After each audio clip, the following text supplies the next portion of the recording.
Hello, ladies and gentlemen. Welcome to another video of Sasquatch comments, where we're going to go over someone's comment and kind of talk about it. Before we get started, I guess some updates on the toe. I'm sure you want to know about the toe. The right one is growing pretty well back, as far as that one wasn't very injured in comparison. But the left one, the one that was injured, it's taking its time.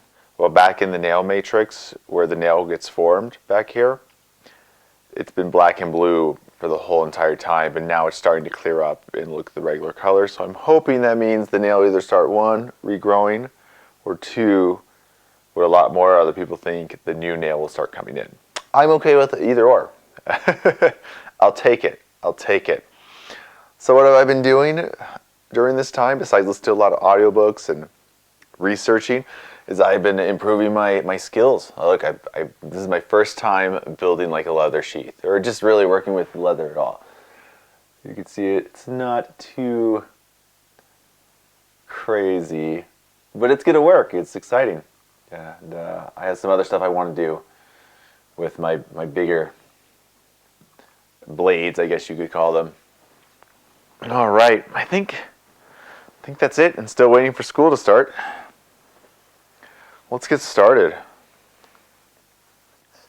So this again is from Colorado Bigfoot documentary Facing Sasquatch, which again, like I've said in the last video, is something you probably should go watch to get a baseline of what I've been doing personally and how I got started with this channel and where it's gone from this documentary. A lot of the interpretations of the evidence has either changed or evolved, but this at least gives you the raw data that was collected and kind of like my story, kind of the stuff that I went through. And I'll link that in the description below. So the comment that comes to us is from Kenneth Meadley. And it starts like this. Well done, golf clap mate. You're doing a very good job. Never let the haters get to you. And they are, unfortunately, many. Keep your chin up and you will do great. I wouldn't necessarily fear them, but by all means be cautious. I have only been afraid in the woods once. I was walking a trail and found myself face to face with a bear cub. My initial reaction to seeing it was to think that it was the cutest thing I had ever seen. But I was very quickly overtaken by primal fear, like I had never experienced in my life. I never saw the sow, thank God, but I heard her. She was coming fast and meant business. She was making a sort of snorting, growling sound that I never ever want to hear again. I resisted the urge to run. Never run from a bear. Stand your ground and make yourself appear as large as possible while making noise. I walked briskly away from the cub and the sound of the mother coming. I quickly put as much space between us as I could without running. There's nothing more dangerous in the forest than a mother bear. A mother anything can be dangerous as hell, but fear a mother bear, she will hurt you. So, I told you that to tell you this. The consensus seems to be that these creatures are typically not dangerous. I disagree. They are all very most certainly dangerous. I think what people really mean is that they are not usually aggressive. These beasts are most often described as being in excess of 8 feet tall and weighing over 500 pounds with otherworldly strength. They are dangerous, very, very dangerous. But big difference between dangerous and aggressive. Other than encountering one that is injured or ill, or cornering, or similarly disadvantaged, I would expect aggression. But I would just about guarantee that getting between a mother and her infant/child, even accidentally, will get you hurt, and maybe even killed.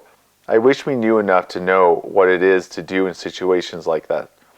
So far we don't, but I am absolutely certain that it is a situation that would require a level of caution like no other, no matter how cute it may be, no matter how friendly the tyke may appear.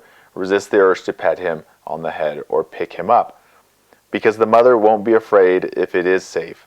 Bet that her reaction will be similar or even worse than that of a bear. So keep up the good work. I hope it all works out the way you want. I wonder if the pebble throwing is meant to scare you away or if it is an attempt to communicate.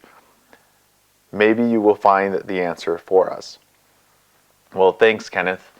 That's a great points that you bring up. And I think it's something that we should discuss.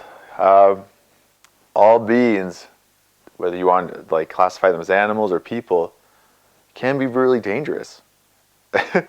And especially like if there's a breakdown in communication, or they feel threatened, or they feel like he said a mother bear threatened of its cub, you're going to get even more aggression and ferocity. So that's something to definitely consider. And I think it's really important to even like to have this discussion, because yeah, you need to be really careful when interacting with any type of wildlife. Okay, like if a cat, think about it, if like a tomcat or just a regular cat can mess you up by scratching you up, and they're just a small little thing. Imagine something bigger, much stronger, with a lot more intent on its side.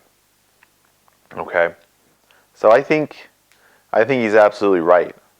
So there may not be evidence to show that they're necessarily very aggressive, but they are certainly very, very dangerous, these hominids, and have the capability to literally rip you apart if they wanted to. And this is coming from a position where I got like a negative reaction from them, my first encounter, because I thought they were just kids messing with me at night. I mean, I thought it was weird that they would be making noise and throwing pebbles at me for like an hour and a half in the dark, deep like in the brush. But that was but that's all I could conclude at the time. My mind did not go initially to, oh, that's like the North American Hominid, that's Sasquatch in there. And they were gently, like with the pebble throws, and we can see pebble throwing as a way to communicate with other primates and even humans, adolescents. We're throwing little pebbles and making noise is try to gently get their attention and let them know that they're interested. It's a friendly type of a gesture, which obviously I didn't know anything about that at the time. I just thought it was just kids messing with me. Again, kids messing with me, trying to get my attention. It's the same type of behavior that we're seeing with my conclusion versus reality that it was Sasquatch. But what I did, like if you hear some of the other videos or interviews, is I kind of went back there because I knew there was a deer trail, thinking that it was kids, and I would kind of block them off from being able to go further into, because the wilderness. And nothing happened when I went on that deer trail, and I didn't go look, and I only had my cell phone light. But it felt weird. It felt weird because everything just went dead quiet, and I must have been feet away from these hominids. There were 3 distinct signatures in there, and I didn't hear anything, so I started like just making screams, and I started being really loud. Nothing. Again, right? Like I'm right, like in the heart. Like they were probably around me at this point. And then I get backed out of this area because it's along a road, and then like a picnic area nearby where my car was, and that's when all hell broke loose. That's when these huge scrub oak trees, which scrub oak doesn't get very big here, so like the big ones are pretty large for scrub oak, but they just started shaking violently, and then huge pieces of sticks and rocks started just being thrown out on the road. And then all of a sudden, like you were being charged. I was there with an ex-girlfriend, and it was one of the most terrifying experiences of my life, because that's when I realized those weren't kids. That is something that can shake these trees violently, throw stuff at me, and run at me. Like the ferocity of this charge was insane. But it didn't. But the speed that sounded like it was going, it would have been right up on us in a second. But it didn't. It stopped right at the road. And I brought her to her car, and I went to mine, and we drove off, and we got out of there, and we found a lot of impressions and where the brakes were. And these trees are it's oak. So but they're this big, and they're probably, I don't know, maybe 30 feet tall or something, which is very large for a scrub oak here. Ask anyone from this area. But it was terrifying, and it took me many years to figure out put the pieces together. But I realized like I made the mistake here. Like I was the aggressive one. Imagine, okay, so imagine this. Imagine like, and it's happened, but imagine like Sasquatch wants to go talk to you. So you don't know he exists. It's the middle of the night. You're in a dark forest, and he comes like right up to you, feet away, like to try to engage you. But all you see is this huge hulk of like a 10-foot tall creature with 4.5 to 5 feet wide like shoulders, covered in hair. Maybe its eyes are reflecting, just coming up to you. That's terrifying. That's a giant coming up to you, right? Like, so that's not going to work. And they've probably learned that. And so I think a more gentler approach, the way they're trying to interact with us, is throwing the pebbles, making noise, and not showing themselves because it's scary. And so they in my book now used a very good approach and communication channel, one that was I think that they want to escalate, because they want this group at least wants to engage with, I don't know if it's everyone, but definitely with me and like my girlfriends at the time. And they have a really good system of doing it, but we just don't connect the dots. We just think, oh, being thrown, weird, we dismiss it, or we get freaked out and we run away. But what that also taught me was that you will know the difference between if they want you there or if they don't. Because if they don't, all hell breaks loose, and that's not the first time all hell's broken loose. It almost happened again some years later in the same area, which I have a video to it. I'll post it on there.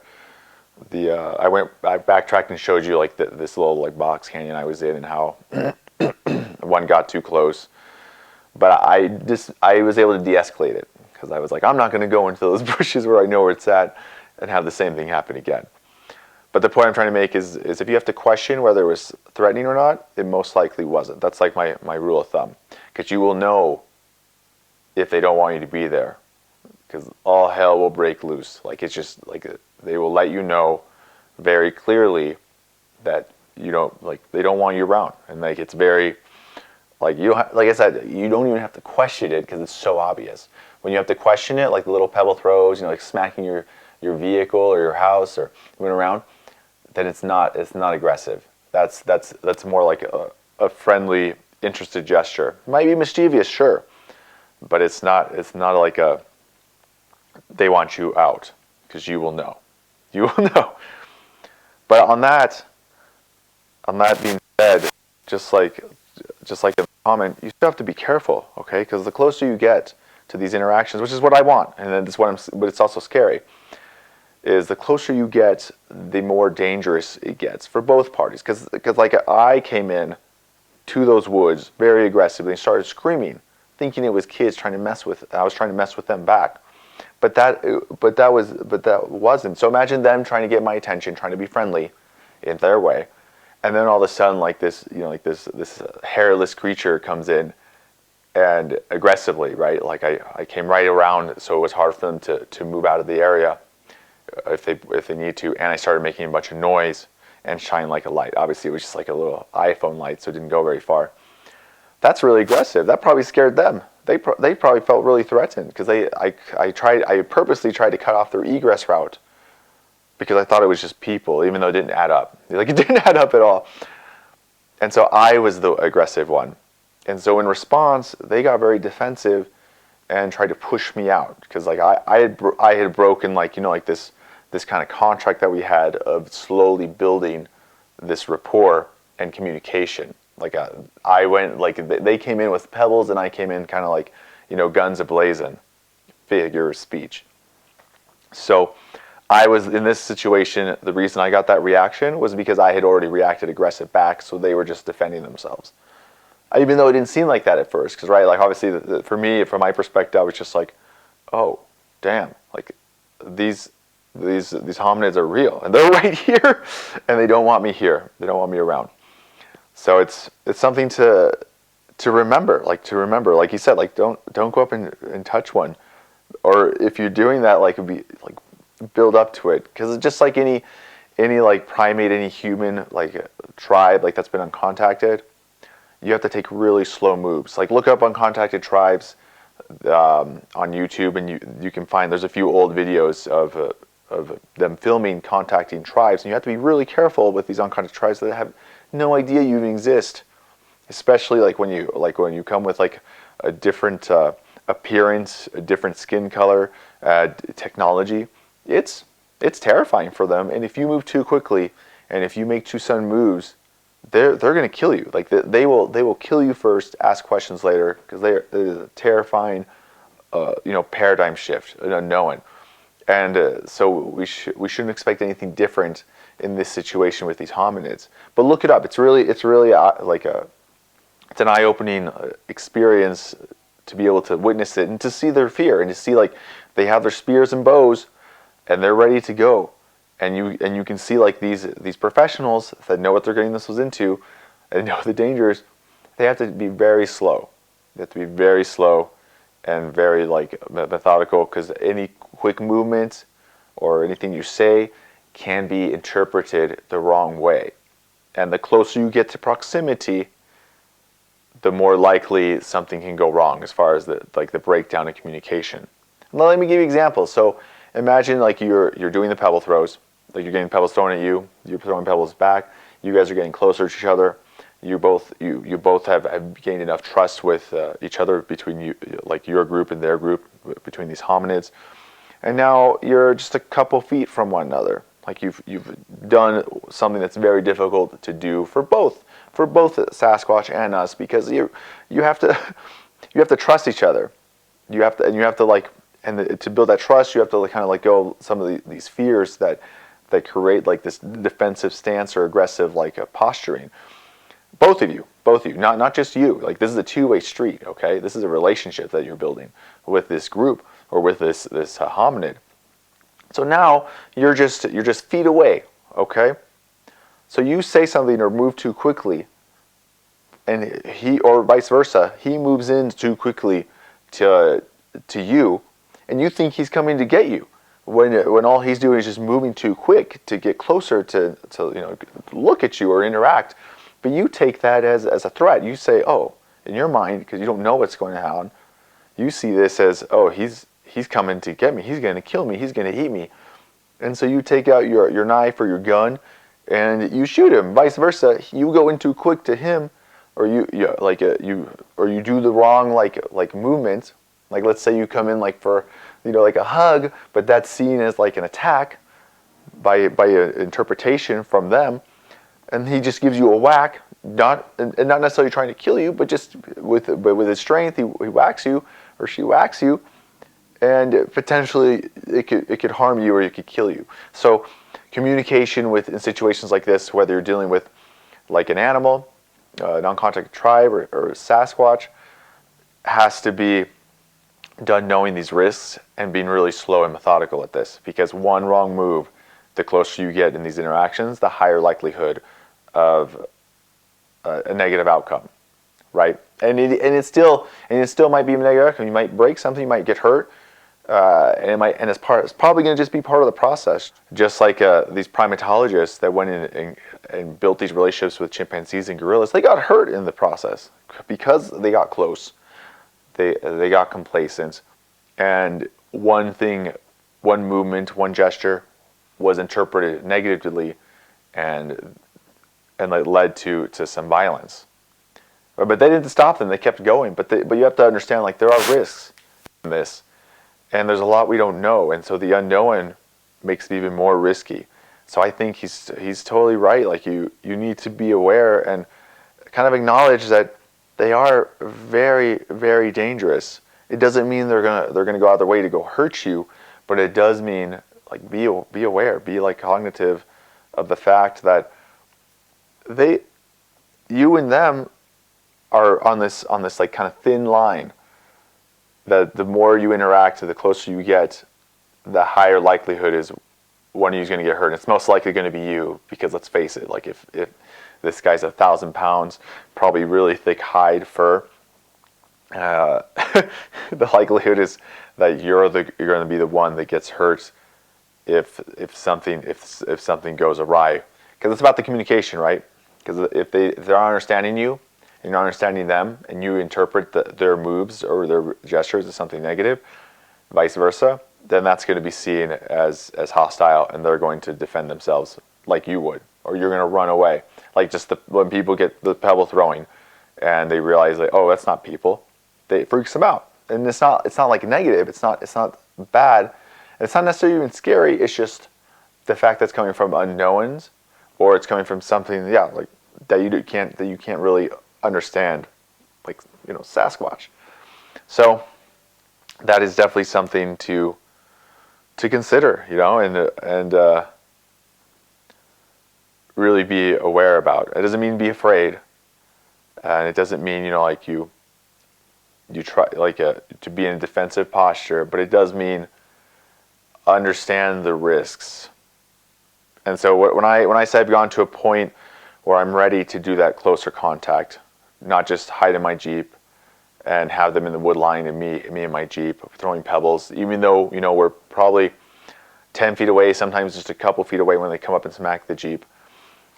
It was still scary because I wasn't ready to do that. But now I am. Like, I'm in a point now that I'm ready to, when I get the opportunity to get to a closer place, to build that relationship, because that's communication that's going on. I feel confident about it now. I was able to witness it for a month and a half. I was able to do experiments of these pebble throws and interactions with this group, and to understand like some baselines. And the baseline basically is those interactions are a way to try to build rapport and to say, hey, I want to communicate more. They want to get closer. I want to get closer so we can communicate more. We can interact more. But they're uneasy too. They're scared, but they're curious. I'm scared, but I'm curious. But the point I'm trying to make here is that what I've accepted in going closer is that I've accepted those risks. And those risks are the likelihood that I might get really close doing these interactions. Things might go really smoothly, maybe even for hours, for days, and then all of a sudden I move my hand too quick, or I go in to grab my cell phone or something. Who knows what it is? Might trigger them as a threat, and I could get hurt. But I've accepted that risk. Like, I realize that that's a potential risk. And it's also a risk, like if you're wandering around and you back them into a corner. They don't like being backed into corners. And sometimes, like where they set themselves up, most times they have a regress route. But if you go in there like with multiple people, you find it, or you push them into a corner where they can't easily get out, they're going to act aggressive back, and they will win. Heck, even if you have like a rifle or a gun and are even proficient, you probably won't win against one-on-one. But the most likelihood is that it's not going to be one-on-one. You're going to be there in a group. They're going to have a group, and they can take you out in just a second. I know that sounds like assumptions, but once you understand their capability, once you've interacted with them and see them in their environments, and once you see what they do to the deer, like these kill sites, gosh, I'm so glad I'm not a deer. That's what it came to, like the realization, like I am glad I'm not their food source, because I'd be done. Anyway, so that's about it. Oh, some bear stories. I have some bear stories of my own. So at the place I used to work at, which ironically is nearby the area where this happened at, it's like in this box canyon, bears come through there. Like we have like this mom, she'll come with her cubs like every year. Normally she stays far enough away from the road and stuff like that. People, one, can't get to her, and we're semi-close, but not that close. And she doesn't seem to mind because she's used to people. But still, that's you still don't get closer. But a lot of times, my job would be like the juveniles or other bears that would come in. I would scare them out because the tourists would literally they would encircle these bears and take pictures and wouldn't let them out. And I would just have to go and like yell at these people. It's like screaming at them to get out. Like, what are you guys crazy? This bear could rip you apart. Like, it's scared right now, but that fear is going to turn into aggression. And these guys, these tourists would just never, like, they wouldn't listen. And like we've had a few close calls. So this one time, it was this big bear, this big male black bear coming up to the canyon, and he hadn't hit the area where all the people were, where they park. And so I was like, okay, I'm gonna get him out. Like, I was a manager at this time, and so I go and, like, I've scared a lot of bears out. Like, you just look big and scary, like he says, and show some aggression and challenge, and most of these bears will run away. But so I started that, and he's on the other side of the creek. Okay, so he's a little bit distance away, but don't be fooled. That bear can get to me in a second if he wants. Okay, and I understand this. So I went, scared, like, charging big, and tell him, like show him off, like, tell him to get away. And this guy, he put down his head, and he started, and like he started like smacking his paw on the ground. And I understand enough of bear language to know, like, he's not backing down. He's challenging me. He says, I'm not backing down.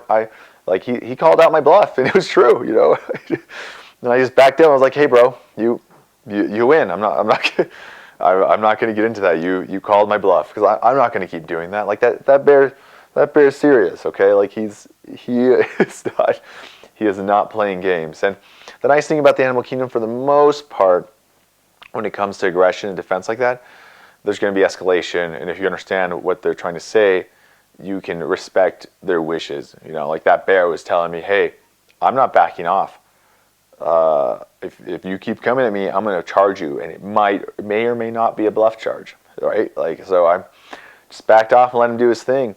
And then the next day, the same bear still hanging out in the canyon, bluff charged the other managers. I wasn't around. Like, that was my day off, and so it's like you have to be careful. You have to be careful. That guy could have just ripped you apart. Another one that's scared me. I guess this one kind of like frightened me, because I was like, oh man, because I wasn't expecting it. It was when I was living up on this mountain called Pikes Peak. I was around 10,000 feet, and I was testing out my survival skills. And so I just lived up there, semi-primitive, for most of winter. It was a humbling experience. I learned a lot. But it was springtime by this point, and I was just exploring. There's so much to explore up there. And I was getting close to this area. I was off trail, and I just had an awesome time. I explored like these cliffs, and there was like this really old log that had been notched out that someone had used who knows how long ago, like 100 years ago, to get up like this cliff further. And I used that to get up and explore this whole basin that had a lot of water, just the little creeks everywhere. It was a little paradise. But I was heading back, and I head back. I jump on some of the main trails that you take to go to Pikes Peak. And so I jumped on this one trail that would lead from like the Cog Railway to Bar Camp. So Pikes Peak takes around 26 miles round trip to do the whole thing. So most people go to basically like this camp, and they stay there the night to do it in 2 days. And so I was going to go towards the camp, and that was my social time, because I'd been up there so long. The only place I socialized was at this midway stop on this mountain. And what I normally do is I put my pistol. I think it was a Springfield XD40 at the time, and I just put it in my day pack, because a lot of people, it's an open carry state, so I was totally within my legal rights, but they freak out because they're like in their tank tops, walking up on this trail that that's a popular trail during the day, and sometimes they freak out, and so I don't have to deal with it. I don't have to deal with like when I go into bar camp, like people like freaking out. I just throw it in my pack, and which is ironic because these people look at me funny, but I look at them just as like, I'm like, you do know, like 2 steps away from this, like you're in this wilderness, like a rugged wilderness, beautiful wilderness, but like there's 2 million acres of national forest here. So I put that in because I get to like one of the trails that hits the main trail, and so I stow it. I start walking. I'm just thinking, I'm not paying attention, relatively speaking. So I'm just paying attention, and I'm about to go on like this curve of this trail that goes up this hill, and here's this kind of like a hill that comes down and meets the trail. And so I'm getting close to this turn, and all of a sudden I look up, and 10 feet away from me is this black bear staring right at me and coming at me like focused, like he looks like he's focused on me, and he's coming straight at me. And it's weird bear behavior, But I'm just like, this is it, you know, like this is the moment. This is the moment, like I'm gonna have to fight a bear because because it's just like right here. He's like right here, and so I'm like, crap. I had just put my my gun away. I have a hatchet that I prefer to use, but it's not going to take enough time because I have to take it out of the holster and unsnap it like out of the sheath. And so all I have is my hunting knife. It's a big knife. It's good, but like not my first choice in a situation like this. So I take it out, and as I take it out, like to bring it like right up to like here to get ready, like he's already just feet away, maybe three feet. Okay, like he's like right on me, and I'm just like, oh, this is it, you know, because I've never seen this bear behavior before like this. Bears don't normally do this, but this bear's still staring right at me, as far as like my like chest area, and he's just coming, like he's coming. He's not charging, but he's moving quick with a purpose. And so I'm just getting my body ready to just be like, oh, this is it. But here's the fight of my life. And then this bear looks up at me, and then we make eye contact, and then like he jumps, like he just like bolts and runs, and he's like 2 feet away, and it was so funny because I just realized we both just freaked each other out, like because he didn't see me and I didn't see him too late, because you know by the time I took the knife out, which only took a few seconds, he was already a few feet away from me, so he was really close. Like 10 feet is not very far away, so we had both been complacent. Just going on probably a route we've taken 100 times, and then by the time he realized, like, hey, that's not a stump, it looked up and realized it was me. I had just drawn my knife. This dude, like it was like, what? He's just freaking out as much as I was, and he just bolted away from the way he came, and I felt better because I was like, damn, because I thought that was going to be like a fight, and we were just both, you know, two beings and souls up there, just not paying attention to our surroundings like we should have, and we kind of ran into each other. So anyway, those are my bear stories, at least the memorable ones that I think that come to mind up here. Anyway, thanks for listening again. You know, just to recognize that these hominids, just like any living being, is dangerous. Like they're dangerous. Doesn't mean they're going to go hurt you, but just be aware that they are dangerous and they can hurt you, and to keep that in mind, especially when you have closer interactions, because the closer the interactions are, the higher likelihood of like, you know, misinformation, misinterpretation, and things resorting to some type of violence, you know, as one group tries to protect itself from the other. Oh, again, going to try to keep adding this. Like, subscribe, share to help the channel. Remember to put the notification button on, and so you know when new videos come out. And I hope you guys are liking this, you know, like again, put in the comments below your thoughts, like your experiences, and also, you know, like what could be added to this this video series. Let me know, because I'm always trying to improve, and I promise you, as soon as this nail does whatever it's gonna do, I can't wait to go back out into the field. That's what normally I do every day. Like I just go run around, work out, and explore like the wilderness. So it's just like within my nature. It's just a part of me. And so now it's I'm kind of just on house arrest. Anyway, thanks again. Till next time. Bye.